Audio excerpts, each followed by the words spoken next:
سورۃ طلاق کی آخری آیات میں 7 آسمان اور ان کی مثل زمین بنانے کی بات ہوئی.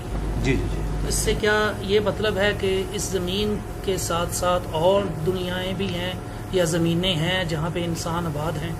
اور اگر ہیں تو کیا وہاں پر بھی آپ صلی اللہ علیہ وآلہ وسلم مبعوث ہوئے ہیں کہ آپ رحمت للعالمین ہیں؟ یہ بہت کریٹیکل کوشچن آپ نے کیا ہے.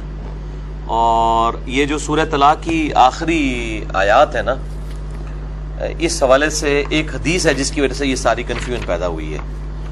اور اس ٹاپک کو لوگ ہاتھ نہیں ڈالتے ہیں، اور جب وہ ڈالتے بھی ہیں نا تو وہ پھر ان کو کچھ سمجھ نہیں لگتی کہ اب ہم جواب کیا دیں پبلک کو. اس کی وجہ سے مصیبت کھڑی ہو جاتی ہے. اس پہ مودودی صاحب نے بھی بحث کی ہے، باقی لوگوں نے بھی. اور بہرحال میں آپ کو یہ بتاتا ہوں کہ یہ جو سورہ طلاق کی آخری آیات ہیں، یہ سیکنڈ لاسٹ سورت ہے نا، سورہ طلاق الطلاق پارہ نمبر 28 میں. اعوذ باللہ من الشیطان الرجیم. اللہ الذی خلق 7 سماوات ومن الارض مثلہن. اللہ ہے جس نے پیدا کیا ہے 7 آسمانوں کو، ومن الارض مثلہن، اور اسی طریقے سے اس کی مثل زمین بھی، اسی سے یعنی وہ لیا گیا ہے. بعض لوگ کہتے ہیں یہ ترجمہ ہے کہ جس طرح اللہ نے آسمانوں کو پیدا کیا اسی طرح اللہ نے زمین کو پیدا کیا. بعض کہتے ہیں نہیں، یہ جو مثلہن ہے اس سے مراد زمینیں بھی 7 ہیں. یہ قرآن میں ایک ہی موقع ہے جہاں پہ 7 آسمانوں کے ساتھ 7 زمینوں کا ذکر ہے. باقی پورے قرآن میں زمین سنگولر کے سیغے کے ساتھ آتی ہے، کیونکہ miracle plant in this universe, وہ یہی ارتھ ہے جہاں پہ زندگی اس حوالے سے آباد ہے جس کو ہم جانتے ہیں. باقی جگہ بھی اللہ تعالیٰ کی مخلوقات آباد ہے، 7 آسمانوں میں آباد ہے، یعنی جس زندگی کو ہم جانتے ہیں جو واٹر کے اوپر ڈیپینڈنٹ ہے. تو یتنزل الامر بینہن، ان تمام میں اللہ تعالیٰ کے احکامات نازل ہوتے ہیں. لتعلموا ان اللہ علی کل شیء قدیر، یہ اس لیے کہ تاکہ تم جان لو کہ اللہ تعالیٰ ہر چیز پر قادر ہے.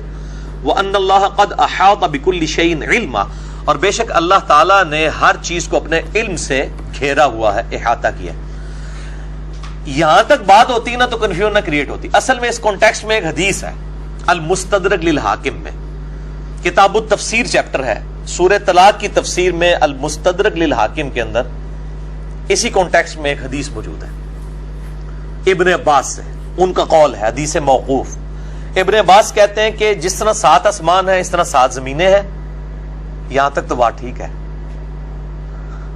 اس کے آگے الفاظ ہیں کہ ہر زمین میں محمد ہے، ہر زمین میں ابراہیم ہے، ہر زمین میں نوح ہے، ہر زمین کا اپنا موسیٰ ہے، عیسیٰ ہے. اب تو 7 تو محمد ماننے پڑ جائیں گے صلی اللہ علیہ وآلہ وسلم. تو یہ روایت ہے بڑی خطرناک، لیکن یہ روایت منقطع ہے. اگرچہ امام حاکم نے اسے بخاری و مسلم کی شرط پہ صحیح کہا ہے، لیکن اس میں جو ابو الضحیٰ راوی ہیں تابعی جو ابن عباس سے یہ روایت کر رہا ہے، وہ روایت انقطاع ہے. اس کے ابن عباس سے سماعی ثابت نہیں ہے. لیکن اب یہ ہماری مین سٹریم کی کتاب میں آ گیا، چونکہ المستدرک للحاکم میں اور باقی کتابوں میں بھی آیا ہے، اور مفسرین نے اسی حدیث کو کوٹ بھی کیا ہے، اور کچھ بڑے محدثین نے اسے تعلیقاً بھی روایت کیا ہے. تو چونکہ یہ روایت ہی ثابت نہیں ہے، لہذا محمد ایک ہی ہے صلی اللہ علیہ وآلہ وسلم. باقی 7 زمینوں سے مراد اس زمین کے 7 طبقات بھی ہو سکتے ہیں، جیسا کہ صحیح بخاری کے اندر حدیث ہے کہ وہ ایک یعنی وعید سناتے ہوئے آپ صلی اللہ علیہ وآلہ وسلم نے فرمایا کہ 7 زمینوں میں اسے دھسا دیا جائے گا قیامت والے دن، ایک وعید کے کانٹیکسٹ میں. اس طرح کی چیزیں، وہ 7 زمین کے طبقات ہیں. لیکن لوگ کہتے ہیں کہ جی وہ مفسرین کہتے ہیں کہ وہ زمین کے 7 طبقات الگ ہیں، یہ 7 زمینیں الگ ہیں. اور 7 کا ایک ورڈ عموماً بھی مطلب 70 ہو گیا، 7 ہو گیا، یہ ورڈ عربی میں استعمال بھی ہوتا ہے. تو ہمیں کوئی نہیں، پلانٹس تو جناب بلینز کی تعداد میں، یعنی تقریباً 250 ارب گلیکسیز دریافت ہو چکی ہیں اس یونیورس میں، اور ہر گلیکسی میں 300 ارب سے زیادہ سورج ہیں، جن میں سے ایک سورج ہمارا ہی ہے ملکی وے میں.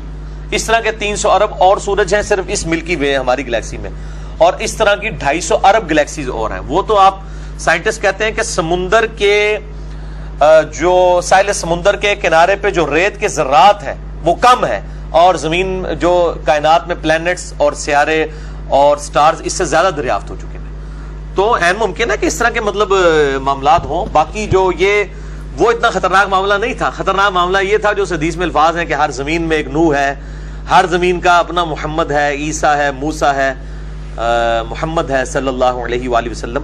تو یہ ایسا نہیں ہے, محمد ایک ہی ہے الحمدللہ, اور وہ اسی روئے ارض پہ جو اللہ تعالیٰ کی کریشن کا کلائمیکس ہے. یہ کرۂ ارض از اے میریکل پلانٹ.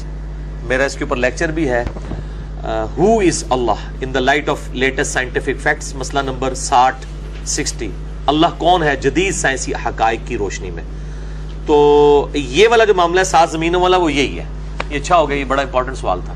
اچھا سر, اسی طرح کہا جاتا ہے کہ خانہ کعبہ کے بالکل اوپر بیت المعمور ہے, کیا یہ بات صحیح ہے؟ ہاں ٹھیک ہے, صحیح. بخاری مسلم میں وہ جو واقعہ معراج والا میں نے لیکچر دیا ہے نا, اس میں موجود ہے, اور اس کا فرشتے طواف کرتے ہیں. اب یہ بالکل ٹھیک ہے.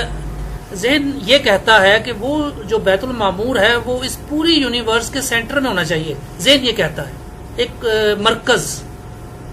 تو اگر یہ ذہن کی بات مان لی جائے تو اس کا یہ مطلب ہوگا کہ جو خانہ کعبہ ہے وہ بھی پوری یونیورس کے سینٹر میں ہے, کہ خانہ کعبہ اس زمین کے سینٹر میں بھی موجود ہے. لیکن اتنی کیلکولیشن, ابھی تو یونیورس کا سائز ہی ہمیں نہیں پتا, ہم کیلکولیشن کہاں سے کریں کہ جی وہ جو ہے وہ سینٹر میں ہے. باقی یہ ہے کہ جو اس وقت ہماری زمین ہے نا, اگر اس کا نقشہ اس طریقے سے پھیلا کے ریکٹینگولر ڈرا کیا جائے تو خانہ کعبہ شریف آلموسٹ سینٹر میں آتا ہے. ٹھیک ہے, تو چلیں یہ ایک بائی چانس بھی ہو سکتا ہے اور کوئی گاڈ کا پلان بھی ہو سکتا ہے. تو یہ ڈیٹیلز ہمیں نہیں بتائی گئی ہیں. بخاری مسلم میں جو واقعہ معراج سے متعلق احادیث ہیں جن میں آپ صلی اللہ علیہ وآلہ وسلم کا یعنی سدرۃ المنتہا تک جانا ہے, وہاں پہ بیت المعمور کا ذکر ہے کہ وہ فرشتے وہاں پہ طواف کرتے ہیں, وہ فرشتوں کا قبلہ ہے, اور جب فرشتے زمین پہ آتے ہیں پھر اس کا طواف کرتے ہیں اور ادھر وہ نماز ادا کرتے ہیں. تو مطلب اس طرح کی کوئی ڈیٹیل نہیں ہے کہ وہ کائنات کا کوئی مرکز ہے, اس طرح کی ڈیٹیلز نہیں بتائی گئی ہیں. تو باقی یہ بھی ہے کہ اس میں یہ بھی الفاظ موجود ہیں بخاری مسلم میں کہ روزانہ 70,000 فرشتے آ کے طواف کرتے ہیں بیت المعمور کا, اور جس کی ایک بار باری آتی قیامت تک دوبارہ نہیں آئے گی اس کی باری.